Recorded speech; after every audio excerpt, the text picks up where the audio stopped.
بلاول بھٹو نے سائفر معاملے کی تحقیقات کا مطالبہ کر دیا۔ لاڑکانہ میں میڈیا سے گفتگو میں chairman peoples party Bilawal Bhutto کا ایک بار پھر واضح کیا کہ ان کی جماعت کا کسی پارٹی سے اتحاد نہیں ہوا۔ نواز شریف پر تنقید کرتے ہوئے کہا کہ اس بار کا نعرہ ہوگا مجھے کیوں بلایا۔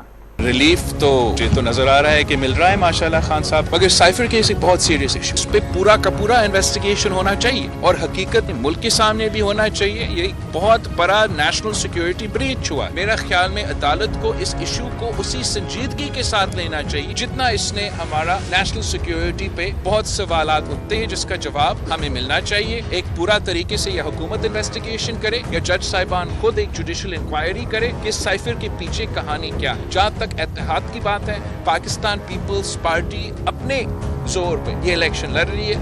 ابھی تک ہمارے کسی سیاسی جماعت کے ساتھ کوئی اتحاد نہیں ہے۔ میاں صاحب کی بات ہے، کیسز کا ریلیف کا سلسلہ ہے۔ آپ نے میاں صاحب کا پرانا نعرہ سنا ہوگا کہ مجھے کیوں نکالا۔ اس الیکشن میں میاں صاحب کا نعرہ ہوگا مجھے کیوں بلایا۔ یہاں تک بلا کے نشان کی بات ہے نا، یہ کبھی الیکشن کمیشن کا ریکارڈ آپ پاکستان کی پہلے الیکشن سے لے کے آپ پورا ریکارڈ چیک کریں، کبھی بلا نہیں۔ خاص طور پہ خان صاحب کو فیور کرنے کے لیے ایک نشان بنایا گیا، اس کو دلوایا گیا۔ میرے خیال میں اس کا کوئی اثر نہیں ہوگا۔